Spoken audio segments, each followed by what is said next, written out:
bicara korupsi secara keseluruhan untuk pemerintah ya. Lebih baik kita bicara korupsi terhadap diri kita sendiri dulu. Ya, itu dia. Daripada kita jauh-jauh mengurusi orang lain kan alangkah baiknya.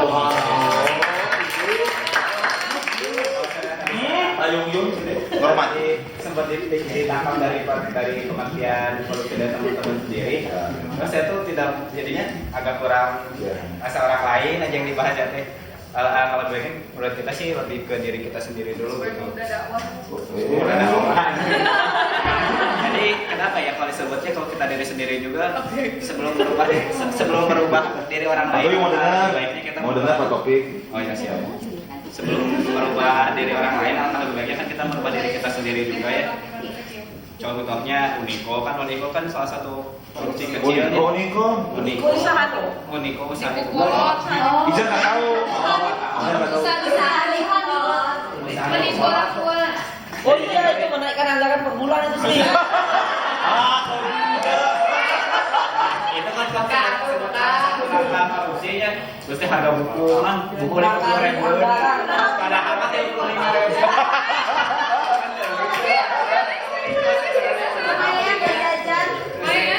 Tapi kalau misalnya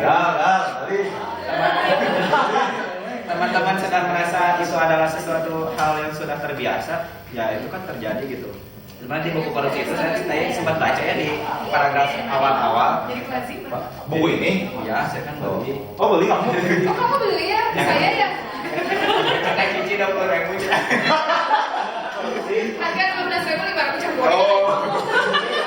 Sebenarnya memang korupsi itu sudah terbiasa kalau misalnya kita emang menyadari korupsi itu emang untuk buat kita dan emang itu menguntungkan untuk kita gitu. Mana ada sih orang yang misalnya kita untung tapi ditolak. Ya walaupun 5.000 lumayan yang beli gorengan cina. Untuk ngaku mah cina ya kan itu kan sudah termasuk korupsi. Nah, itu dari korupsi sama ekonomi. Storytelling lah. Aryo aku cerita. Mau bicara. Yuk. Tadi udah terlalu banyak bicara terminologi, jadi kita udah ada sisi curhatan. Jadi kan, siapa tahu dia, saya kira saya juga pernah sih di sunat terlalu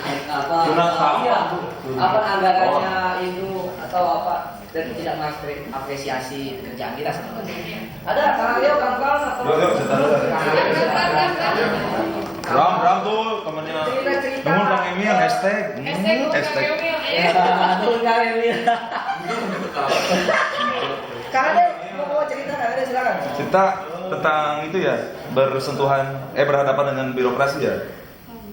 Pernah itu habis acara. Curhatnya dulu. Mana kamera? Teman-teman pas acara itu ya. Ketika itu tuh beres acara, terus kami dijanjikan seperti itu ya. Misalnya sebut saja harganya 10 juta. Oh, Gedenya orangnya. Ulahnya sebutnya nggak usah 10 juta kata orang. Lalu saya malah sebagai pelaku dan soal urusan ini ada sang manajer kami yang tercinta. Tersayang lah, tersanjung. Nah, ketika beliau berhubungan gitu langsung dengan pihak yang akan memberikan rezeki itu, lalu saya hanya menerima nominal. Nah, sakit menang, dan saya dapat segini. Dijanjikan seperti itu, dapat segini, sehingga saya tidak jadi nikah. Nah, udah. Jauh baik. Kalau jauh baik. itu yang kuat benar itu, yang curhat benar itu. Sebenarnya mau disampaikan gitu. Itu yang mau disampaikan. Poinnya kan tidak jadi nikah. Jadi suka kan enggak ulah gitu. Tapi kan Tuhan menjawab ya Dewi.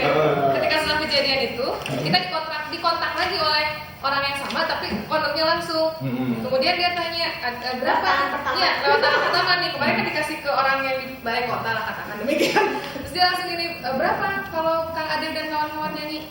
Oh disamakan aja seperti kemarin kita main di balai kota. Oh berarti sekian ya pun. Aku kaget. Cia, berarti segitu kita tuh harusnya dibayar. Oh iya segitu aja Bu. Itu langsung dari Jakarta kan? Iya segitu aja Bu. 5 gitu Bu. Misalnya 5. Misalkan 5. Kalau dia nego sampai 3 pun gue mau iyahin tadinya. Ternyata ya udah samakan aja 10 juta ya Mbak. Berarti kemarin 10 juta kita dibayar. Dipotong 5 Bu.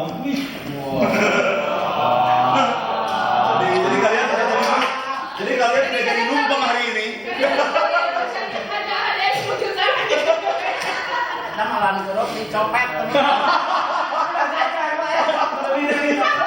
Jadi kalau benar kita tanya, loh, yang kemarin kita dibayar tuh udah masuk itu sekian, dikurangi lagi untuk dipotong lagi oleh mereka administrasi, jadi nggak sampai 5 juga. Gitu. Kalau kita tanyakan, mereka pasti akan berkata, oh kok kita kan pakai birokrasinya ke ini, butuh ini. Jadi akhirnya kita, ya sudah, akhirnya kita kembali lagi kepada kehakikian kita. Gak salah berai mah rezeki orang. Kira udah strong gitu. Udah strong berai. Apa dicari benar siap. Makanya konsumsi hari ini sampai hari ini masih gorengan aja ya? Iya. Ini ya, belum donat gitu. Donat atau pijahan. Ya, teman-teman semua saya kira teman-teman Gitu, punya storytelling sendiri ya, apa namanya masalah. Tapi Tapi saya agak sedikit di ini ya, tadi kecilkan volume bahwa ketika prinsip ekonomi mengambil untung itu bukan termasuk korupsi, karena itu harus kalau bukan uang rakyat ya, kan di sini kita ngomongin uang korupsi. oh kalau jualan Ya, amin. Iya, kan seperti tadi kan, Ya. iya seperti tadi kan uang Jam kabul. iya ijab kabul. Nah itu Pribadi itu happy. bukan korupsi, itu sah. Karena ketika saya membeli handphone ini di Glodok 2 juta, kemudian saya jual di BEC jadi 2.500.000 karena ada operasional, ada apa. Nah ini maksudnya kita clearkan ya sama-sama ya bahwa prinsip ekonomi dengan uang rakyat kan. makanya di kampung bapak ini ada kuasa kalau mau kaya jadi pedagang, tapi kalau kamu mau hebat jadi negarawan. Makanya orang ya Hatta keluar dari kekayaan dia untuk ya jadi negarawan. Kalau Tidak kamu negarawan relatifnya sedikit. Negarawan itu bukan orang-orang yang bekerja untuk negara, mereka pekerja negara. Negarawan adalah kita yang melakukan sesuatu tanpa dibayar untuk negara.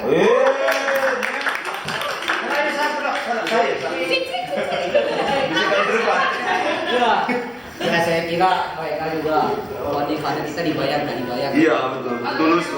Karena idealis dan egois kan bedanya sedikit. Idealis lurus, nengok sedikit jadi egois. Nah, storytelling dari ini tadi Contoh. mungkin teman dari pembicara juga. Berbicaranya di mana aja? Saya kira iya juga kan. Nggak, iya, beliau mah. susah kreativitas tapi kadang-kadang disunat kadang-kadang. Nggak, atau penuh. Silakan kembali ke pembicara lah, Bang. Oh, Bapak mau. Pak Topik, silakan. Kita tadi udah Pak Topik udah selesai. Iya. Tapi Saya ingin mengingatkan apa yang disampaikan kawan tadi. Iya. Makin besar kekuasaan, korupsi itu akan makin besar. Ini bisa kita lihat dalam sejarah kita. 19 sampai dengan 50 itu komunis tidak pernah korupsi, bersih. Tetapi setelah Bung Karno membubarkan MPR, konstituante dan membuat Nasikom, komunis itu mulai korupsi. Jadi kekuasaan, jadi mulai itu komunis berkuasa, dia mulai korupsi. Kita lihat rumah Edit mewah. Jadi ini soal korupsi ini masalah sosiologi, situasi Gebundenheit, ini situasi Gebundenheit, lingkungan itu yang membentuk. Dan ini kita harus bicara tentang riset fakta sejarah. Jadi korupsi itu di Indonesia tahun 45 bersih. Sebuah departemen nggak punya uang. Tapi begitu Soekarno mengumumkan bubarkan konstituante, kemudian menjadi katakanlah diktator dengan nasabnya, mulai terjadi korupsi. PKI mulai kaya dari sementara. Jadi ini netral aja. Makanya kenapa saya terus terang kalau saya kaya saya bisa korupsi juga. Makanya saya terima keadaan ini, nerimo aja. Ya, inilah. Jadi idealisme itu adanya pada kehidupan yang sederhana. Monggo Mas. Itu tentang Edit punya rumah mewah. Itu sekarang rumahnya yang di Jalan Cikini, Jakarta itu untuk Golkar Pak sekarang, Golkar DKI Jakarta. Ambil ya. Diambil. Itu buktinya. Terus sekarang anak-anak Edit itu semuanya marah. Yang namanya Ilham itu ada teman sama. Ibaruri itu yang di Trans itu nggak bisa pulang sampai sekarang karena dia marah. dibarukan ya. Iya dibarukan. Nah, Mas, Terus kemarin yang kembarannya si Ilham itu penyakitnya sampai mati nggak terobati. Dari mana dia? dan itu Korupsinya. Mas, Yang memang kalau Itu betul yang yang- modal apa itu uang kayak ini, uang ini itu saya tidak. jadi Mas, kenapa saya anti revolusi? Karena analisa calculated risk dari revolusi itu contoh musuh. Ya. Dia mengadakan revolusi dari Prambanan. Akhirnya apa? Dia nggak berani kembali ke Indonesia karena bohongnya terlalu banyak. Setelah Malaka kembali, dia jadi pahlawan nasional, tidak korupsi. Terima kasih. Yuk. Ya, ada yang mau disampaikan? Silakan. Enggak, karena gini ya, karena novel ini sangat dominan ya gejala batin yang dia barangkali dari psikologi juga bisa tambahin. Saya mau cerita aja ya, karena tadi ada kata kunci hati nurani. Waktu SMP saya di kamar, saya mendengar ayah saya ketamuan orang. Orang ini pemborong. Dia memperbaiki salah satu ruangan di Departemen Agama. Bisteknya keramik, kayu, lantai, genteng kayak gini. Besok diresmikan. Sorenya tamu itu datang ke rumah ayah saya dan paginya ayah saya itu ngecek. Nah ini kok bukan keramik, tapi polos. Lah ini kayunya kok bukan jati, tapi begini. Lah ini gentengnya kok nomor 3 bukan nomor 1. Terus tamu itu mencoba menjelaskan ke ayah saya, Haji, kita kan harus menghemat ini Pak, menghemat ini supaya kita bisa dapat. Enggak, janji awal kamu keramiknya ini, kayunya ini, gentengnya ini, tolong dibongkar, perbaiki sesuai dengan awal. Terus, Pak, nggak bisa Pak, besok sudah diresmikan. Biarpun besok diresmikan, saya datang nggak akan meresmikan itu, karena ayah saya ketua Departemen Agama. Pak, ini tamu banyak sudah diundang ini. Gimana kalau kita akur Pak? Sudahlah biar seperti itu. Terus Bapak menerima berapa setelah yang dapat gaji keuntungan saya itu. Tapi yang penting nggak usah dibongkar. Bongkar sesuai perjanjian. Peresmian ditunda. Pulang.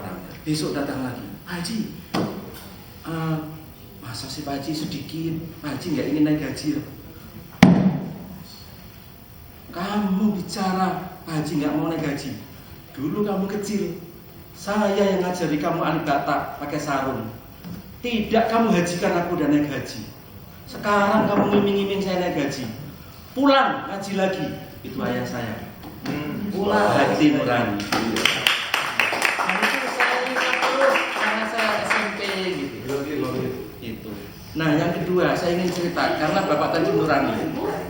Saya nonton teater di tim.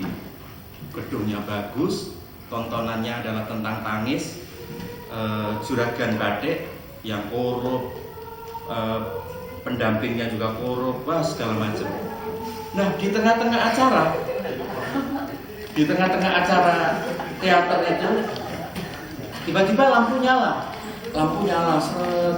Saya pikir tuh, wah ini acara ini ada yang salah karena teater itu gelap. Ya mas sadar saya lagi bicara serius. Teater itu serius, lampunya gelap. Tiba-tiba lampunya itu diterangkan. Ini ada apa ya? Nyorot ke penonton. Ternyata di situ penonton itu Bambang Wijanarko.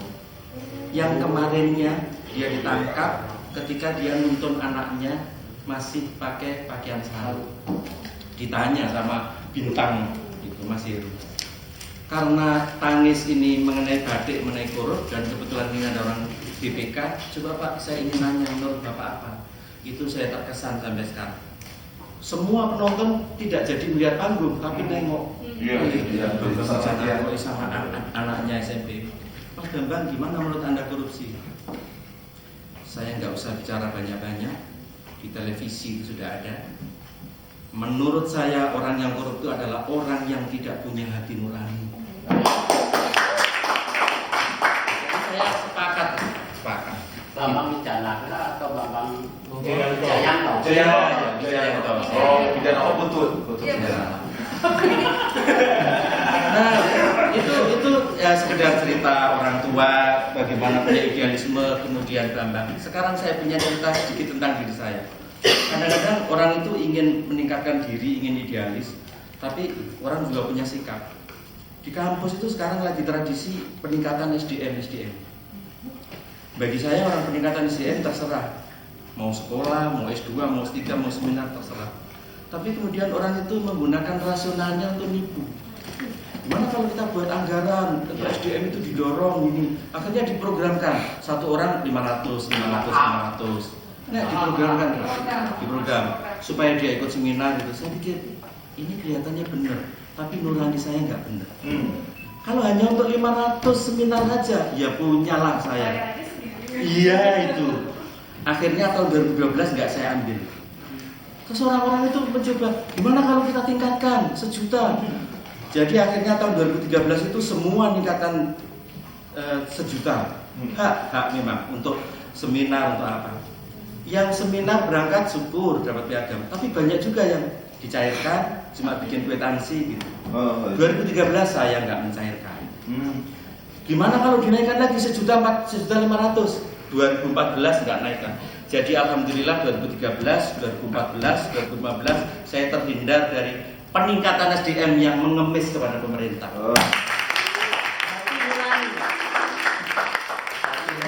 Itu aja.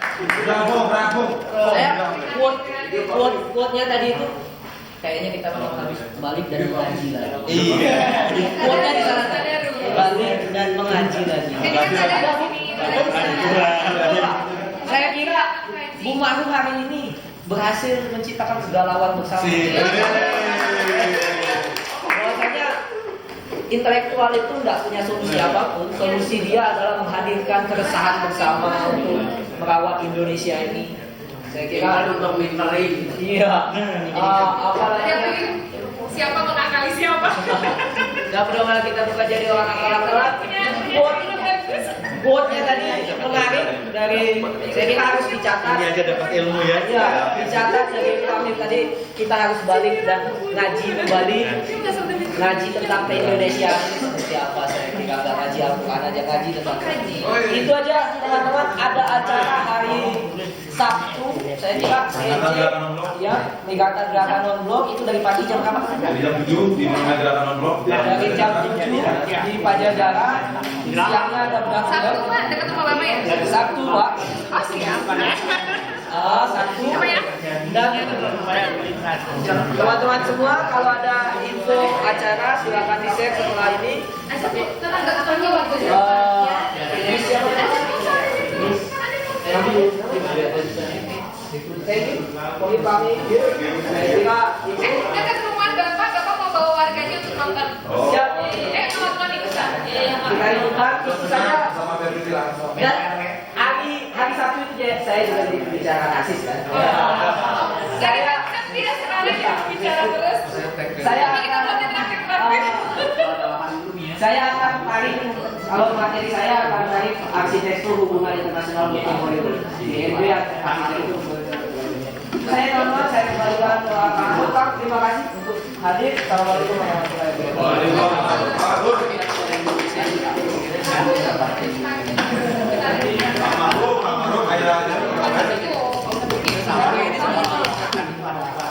Buat Maruf ada oleh-oleh mau diabadikan. Duk, thank you Maruf ya. Tepuk tangan buat Maruf yang punya mata bangsa. Dari kami.